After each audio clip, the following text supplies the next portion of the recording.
ने इन आतंकवादियों पे अटैक किया। पाकिस्तान के किसी नागरिक पे उस पे नहीं किया, किसी पे आतंकवादियों को ठिकानों को चुन के अटैक किया। और पाकिस्तान ये कहता था मैं भी आतंकवाद से ग्रस्त हूं। जब भी कभी देश विदेश में कोई बैठक होती थी, पाकिस्तान एक ही रोना होता था, हम भी आतंकवादियों से पीड़ित हैं, ये बात कहते थे दुनिया के प्लेटफॉर्म पे। लेकिन जब आतंकवादियों पे अटैक हुआ तो वहां की आर्मी ने आतंकवादियों का साथ दिया, उनके जनाजे में, उनके सब जगह वो गए और उन्होंने उसकी बदले में हमारे ऊपर अटैक किया। आर्मी अटैक करने के बाद फिर हमारे पास हमारी आर्मी ने फिर एयरबेस उड़ाए, इसी बात पे उड़ाए भाई आर्मी और आतंकवाद में कोई अंतर नहीं है, दोनों एक है। इसलिए आर्मी के एयरबेस भी उड़ाने पड़े क्योंकि आतंकवादियों के वो साथ, इसलिए करना पड़ा ये काम। तो हम समझते हैं अभी इसको बड़ी कामयाबी के टेक्निक के साथ हमारा आत्मनिर्भर भारत मोदी जी ने जो बनाया, जो जितने भी यहाँ हमारी इंडस्ट्री लगी, शस्त्र हुई, ये सारा का सारा दुनिया में जितना घूम फिर के मोदी जी ने सारा कुछ अपनी फौज को तकड़ा किया, टेक्नोलॉजी लेके आए, ये उसका परिणाम था। हमने अब मोदी जी का निर्णय ये था भाई कोई भी घटना हिंदुस्तान में अगर आतंकवाद की घटती है पाकिस्तान की तरफ से, उसको युद्ध माना जाएगा और ये सतर्क रहेगी इस बात से। तो ये तो मोदी जी ने संदूर केस पे किया था। आप आप भी अंदर जाके स्ट्राइक करें। और मैं समझता हूँ भाई हमारा जो मोदी जी का जो पीरियड था 11 साल का, हिंदुस्तान का तिरंगे के साथ अनेक देशों के अंदर गए, समझौते किए, वहां से टेक्नोलॉजी ली, अपना साथ बढ़ाया। कुछ तो विपक्ष के लोग उस टाइम ये रोक लगाते मोदी जी तो जहाज में रहते हैं, तो वो दुनिया में पैदल थोड़ी जाएंगे, जहाज से जाना पड़ेगा। तो जहाज से गए, वहां की टेक्नोलॉजी लोगों के साथ मिले और जो हिंदुस्तान का तिरंगा झंडा था उसके नेतृत्व में गए। अब ये तिरंगा झंडा सारी दुनिया के हर व्यक्ति से जानकारी तिरंगे की हुई। और लेकिन जब संकट आया कोई, जैसे किसी देश के अंदर युद्ध में बच्चे फंस गए, कहीं कोरोना काल था, कोई और संकट था, तो फिर वो तिरंगा काम है। उस तिरंगे को देश विदेश के लोग लेके भी अपनी सुरक्षा लेके बाहर आए। सारी दुनिया के आर्मी के अधिकारों अफसरों को पता था ये तिरंगा और भारत की छवि जैसे मोदी जी ने बनाई थी, इस तिरंगे का सम्मान सारी दुनिया के लोग करते हैं। उसी तिरंगे की आड़ में संकट के टाइम लोगों की जान भी बची है, देश विदेश के लोग भी तिरंगे के साथ लेके आए, उनकी भी जान बची। उसमें S-400 मिसाइल डिफेंस सिस्टम जो था वो बड़ा कामयाब साबित हुआ और उसने भारत के जो जितने भी अटैक हुए सबको हवा में खत्म किया। ये मोदी जी के कारण हुआ। ये इतनी स्ट्रीक लड़ाई थी, मतलब ये जैसे अड़दी घाटी की लड़ाई थी ना, 4 घंटे की, और सारी दुनिया में फेमस होगी। अब ये स्ट्रीक लड़ाई करके इस लड़ाई को बड़े नुकसान से बचाया मोदी। ऐसा नहीं था भाई लोगों के साथ क्या लड़ाई है, या तो आतंकवादियों से थे वो मारे, अरे या जो फौज के लोग थे जो इसका अब हमारे सैनिक का ऊपर आक्रमण कर दिया उस पे किया, तीसरे को तो किसी उसको नुकसान नहीं किया। तो ये इतनी स्ट्रीक थी, दुनिया के लोगों ने हिंदुस्तान की इस टेक्नोलॉजी से हिंदुस्तान की ताकत को समझ लिया। भाई भारतवर्ष अब ये विकसित भारत है, मोदी जी का भारत है ये। इसमें आम आदमी को भी ये महसूस होने लगा भाई पहले लड़ाइयाँ बड़ी लंबी चला करती थी, अब ये लड़ाई टेक्नोलॉजी के तरीके से बड़ी स्ट्रीक निशाने लगा के उन्हीं पे लड़ाई की गई जिनका दोस्त था। तिरंगे के साथ बच्चे बाहर आए, वो विदेश के लोग भी आए जिसकी मैंने अब चर्चा की थी। इसके मतलब ये था ना, पूर्व उत्तर, उत्तर पूर्व हमारी 6-7 स्टेट है, वहां पर नक्सलवाद बहुत था। जब भी किसी जर्नल से, आर्मी के जर्नल से, किसी BSF के बड़े अधिकारी से बात होती थी भाई उत्तर पूर्व के अंदर क्या स्थिति है। वो कहते थे जी चाइना पे आश्रित है, चाइना का नाम लेते थे, वो आतंकवाद को बढ़ावा देते थे। लेकिन मोदी जी की योजना से वो आतंकवाद खत्म हुआ। एक तो विकास, जहाँ विकास होगा वहां लोगों की आवाजाही ज्यादा होगी और आतंकवाद खत्म होगा। अब वहां पर जो जो विकास किया मोदी जी ने अपने 11 साल में, उससे आतंकवाद भी खत्म हुआ, 70-80% खत्म हुआ। जैसे जैसे विकास होता रहेगा, आप समझते हैं अभी कांग्रेस के राज में ये 15वें पता नहीं 14वें नंबर पे शायद, मेरी जानकारी है अभी उस पे थी, अब चौथे नंबर पे है। ये अर्थव्यवस्था मोदी जी ने एक, जैसे विकसित भारत, आत्मनिर्भर भारत की जो योजना दी थी, तो उससे हमारी अर्थव्यवस्था सुधरी है। उसके काफी चीजें जो मोदी जी ने 11 साल में की, अर्थव्यवस्था चौथे नंबर पे। अभी कहते हैं 2027-28 शायद एक पायदान और आगे बढ़ेगी, हम जी से बढ़ रही है। ये भी ये जैसे आकाश में चंद्रयान गगनयान की योजना जो है, वो भी हमारे देश पहले तो जमीन पे बहुत मजबूत थी, अब आकाश में ही मजबूती है का जो आपने जिक्र सुना उसमें उसमें अब देखिए आप, चुनाव के ऊपर सबसे ऊंचा पुल का उद्घाटन किया मोदी जी ने। हाँ, ये कामयाबी है देश के विकास के अंदर। जहाँ वंदे मातरम ट्रेन है काफी संख्या में, ये भी मोदी जी ने किया। कृषि सिंचाई योजना जो चलाई है, इससे भी बरसात की जो अल्टरनेटिव बनाई है, हमारी खेती को इसमें बढ़ावा मिला। और मैं समझता हूँ भाई हर तरह से पूरे पूरे तौर से मोदी जी ने ये सारे काम किए। मैं समझता हूँ नारी सशक्तिकरण, जो लोकसभा के अंदर 33% का आरक्षण, फिर भी लोकदारी महिलाएं हमारी बॉर्डर पे अब गश्त भी करती है।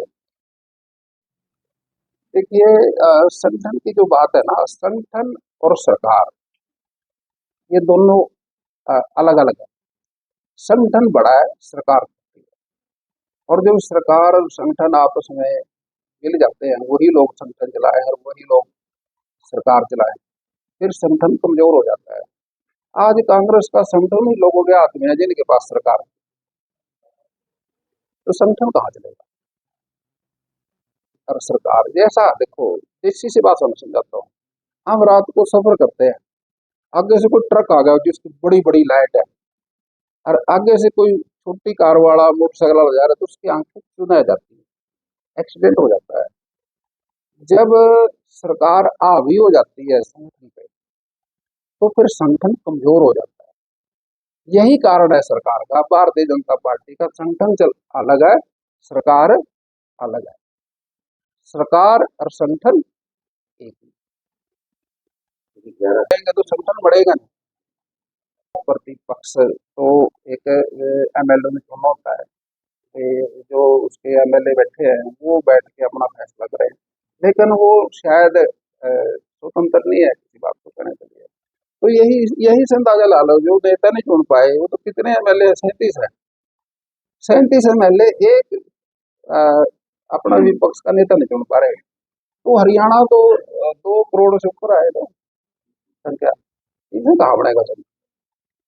देखिए भ्रष्टाचार के मामले भी है, भ्रष्टाचार कोई भी है, अगर वो गिरफ्तार होता है तो उसमें कोई बुराई नहीं, क्या दिक्कत है। भ्रष्टाचार कर रहे हो कोई करे, तो इसमें तो मुख्यमंत्री या पुराने पूर्व वो भी गिरफ्तार हो, और दुनिया के अंदर तो राष्ट्रपति भी गिरफ्तार हो। ये डेमोक्रेसी है, प्रजातंत्र है, इसमें जो भ्रष्टाचार करेगा उस पर कार्रवाई के तौर से होगी। सत्र अधिकारी कोर्ट के आदेश की पालना करनी पड़ती है, ऐसा कुछ नहीं है। कोर्ट सबसे ऊपर है, वहाँ जब कोई केस जाएगा वो कोई कार्रवाई के लिए बोलेंगे, तो वहां से कार्रवाई जो होगी फिर विभागीय जांच भी होती है, विभागीय कार्रवाई भी होती है। पार्टी का क्या मैटर है उसमें, जो भ्रष्टाचार करेगा, चाहे नल्लो का है, चाहे कांग्रेस का है, चाहे बीजेपी का है, भ्रष्टाचार तो रोकना है ना। उसमें पार्टियों का मैटर नहीं है, तो उस व्यक्ति पे कार्रवाई होगी होगी जो भ्रष्टाचार करे। वो तो कानूनी कार्रवाई करेगा तो उसका जवाब दे देंगे। अभी कोई आप पे कोई केस करेगा तो आप भी तो कुछ का जवाब देंगे उसका। राहुल देखिए डाटा मांग लेगा तो मांग सकता है, डाटे में क्या दिक्कत है उसको। एक चीज है, पर उस समय देश के अंदर नेशनल हाईवे कितने थे, उस समय देश के अंदर मेडिकल कॉलेज कितने थे, उस समय देश के अंदर का ढांचा कितना मजबूत था, कितना विकास था।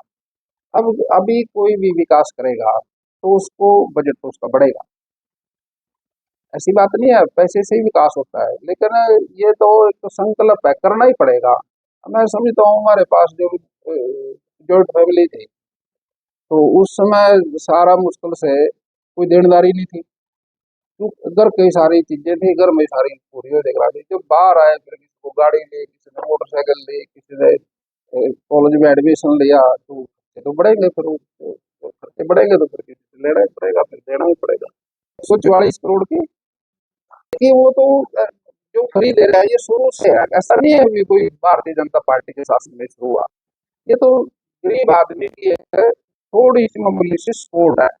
अब उसके हिसाब से गरीब आदमी को देना, देश के अपने अंदर आना है, हमारे उनके भंडार है, हम उसमें से किसान किसान की जो पैदा किया अनाज है, जो इतना स्टॉक है, हम अपनी गरीब जनता को, सरकार उसको हर देश में कहीं ना कहीं सपोर्ट तो करती है, बात भी करता है। ये तो दुर्भाग्य की बात है कि इसको किस दृष्टि में देखोगे। 3 दिन की शादी हुई, अब इतनी बड़ी हत्या हो गई, बहुत तो जितना इसकी निंदा करें तो बुरी बात है, तो इस बात पे तो दर्द होता है।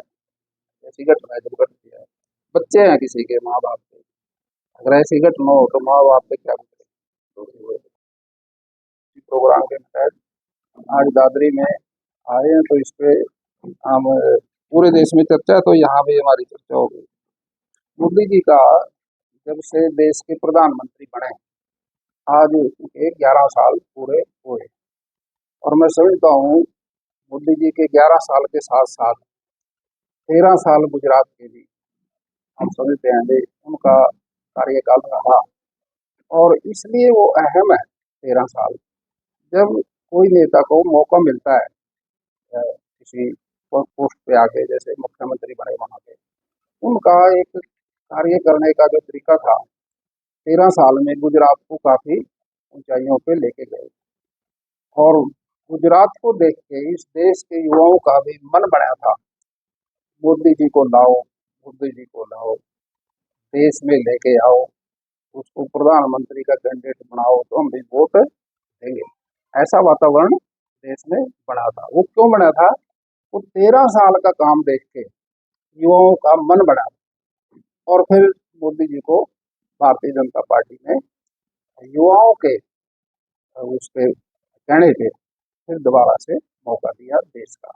और देश में जब उन्होंने काम किया तो उनका जो पिछला कार्य था किया हुआ, वो अनुभव उसको देश के अंदर भी विकास के अंदर शामिल हो, और उनका फिर उस कार्य से आत्मविश्वास, और मैं समझता हूँ कि कॉन्फिडेंस गेन होता है किसी भी नेता को, तो उनको आत्मविश्वास और कॉन्फिडेंस हुआ कि किसी भी काम को करने के लिए कॉन्फिडेंस बहुत जरूरी है। मोदी जी ने 11 साल में देश की तस्वीर बदली, और मैं समझता हूँ भी देश का जो छवि थी वो भी निखर के आई है।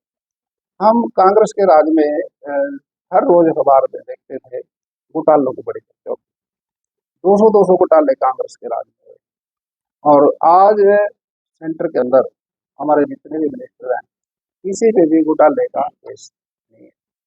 और मैं समझता हूँ भाई, जब कांग्रेस का राज था बीजेपी के शासन से पहले, उसके अंदर जो भी विकास की बात आती थी, कोई डिमांड करता था किसी चीज की, तो कांग्रेस के नेता एक बात कहा करते थे, हम कोई जादू की छड़ी थोड़ी ले रहे हैं, ये काम कर देंगे, तो वो तो इससे कन्नी काट जाते थे।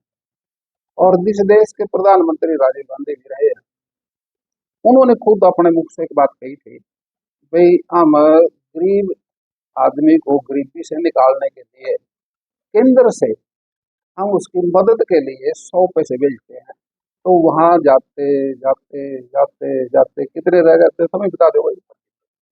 ये प्रधानमंत्री जी की कही हुई बात है।